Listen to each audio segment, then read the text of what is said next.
8 ሰዓት ለሥራ፣ 8 ሰዓት ለመዝናኛ፣ ቀሪው 8 ሰዓት ለእረፍት። ይህ መፈክር ዛሬ በዓለም ዙሪያ ለሚገኙ ቢሊዮን ሰራተኞች የዕለት ተዕለት ሕይወት መመሪያ ሆኗል። ነገር ግን ይህ መርህ ይከበር ዘንድና የሰራተኛው ሰብአዊ መብት እንዲረጋገጥ የተከፈለው መስዋዕትነት የብዙዎችን ሕይወት የቀጠፈ የታሪክ ክስተት ነበር። እንደ አውሮፓውያን አቆጣጠር ግንቦት 1 ወይም በኢትዮጵያን አቆጣጠር ሚያዝያ 23 ዓለም አቀፍ የሰራተኞች ቀን ወይም ሜይዴይ በመባል በዓለም ዙሪያ ይከበራል። ይህ ቀን የዓመቱ አንድ ቀን አይደለም። ዛሬ ዓለም የሚጠቀምበትን የ8 ሰዓት የሥራ ክፍለ ጊዜ እንዲመጣና የሰራተኛው ሰብአዊ መብት እንዲከበር ሕይወታቸውን የሰጡ በየጎዳናው ደማቸውን ያፈሰሱ የበርካቶች የታሪክ ቀለም ነው። በ19ኛው ክፍለ ዘመን አጋማሽ የኢንዱስትሪ አብዮት በአንድ በኩል ዓለምን እየለወጠ በነበረበት ወቅት የሰራተኛው ሕይወት ግን እጅግ አሰቃቂ ነበር።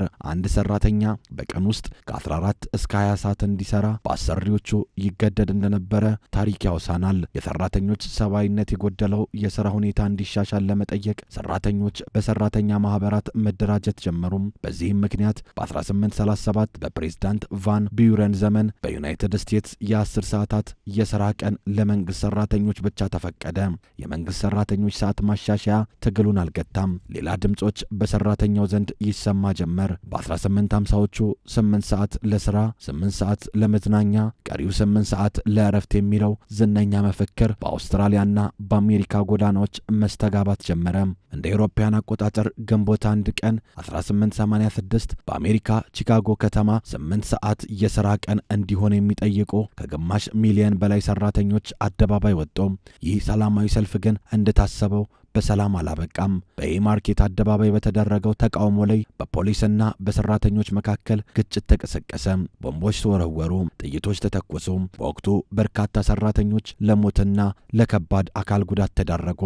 የሰልፉ መሪዎችም በሞት እንዲቀጡ ተወሰነ። ይህ በቺካጎ በማርኬት አደባባይ ፈሰሰው የጭቁን ሰራተኞች ደም የዓለምን ሰራተኞች ንቅናቄ አንድ አደረገ። በ1889 ዓለም አቀፍ የሶሻሊስት ድርጅት ይህንን መስዋዕትነት ለመዘከር ግንቦት 1ን የዓለም ሰራተኞች ቀን ሆኖ እንዲከበር ወሰነ። ነገር ግን ሜይዴይ በታሪክ ጉዞ ውስጥ የፖለቲካ መልክም እየያዘ መጣ። በተለይም በሶቪየት ኅብረትና በምስራቅ አውሮፓ ሀገራት በዓሉ የሥርዓት ጥንካሬና የሰራተኛው አሸናፊነት ማሳያ ተደርጎ በደማቅ ወታደራዊ ሰልፍ ይከበር ነበር። በሌላ በኩል ደግሞ በርዕዮተ ዓለማዊ ተቃርኖ ምክንያት አሜሪካና ካናዳ የበዓሉ ሶሻሊስታዊ መልክ ስላሳሰባቸው ቀኑን ወደ መስከረም ወር የመጀመሪያ ሰኞ በመቀየር ሌበር ዴይ በሚል ስያሜ ማክበር ጀመሩ። ይህም እስከ ዛሬ ድረስ የቀጠለ ልዩነት ሆኖ ይገኛል። ይህ ትግል ፍሬ እንዲያፈራ በአሜሪካ የተቋቋመው የብሔራዊ የሰራተኛ ማህበር ከአድማና ከጎዳና ትግል በተጓዳኝ በሕግ ማዕቀፍ ለውጥ ለማምጣት ያደረገው ጥረት ተጠቃሽ ነው። የሰራተኛው ትግል ፍሬ ያፈራው በጎዳና ላይ ብቻ ግን አልነበረም።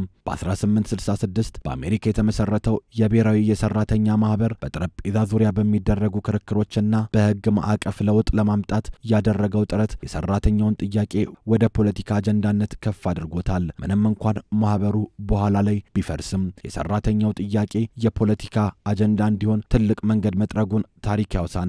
ዛሬም ቢሆን የሰራተኛው ትግል አላበቃም። እንደ ደሞዝ ጭማሪ፣ ደህንነቱ የተጠበቀ የሥራ ቦታና በቴክኖሎጂ ዘመን የሰራተኛው መብት መከበር ያሉ ጉዳዮች የዘመኑ አዳዲስ ጥያቄዎች ሆነዋል። የዛሬ 8 ሰዓት የሥራ ክፍለ ጊዜ የትላንትናው ትግል መስዋዕትነት ውጤት መሆኑን እያስታወስን ለመላው የሥራ ሰዎች መልካም የሰራተኞች ቀን እንመኛለን።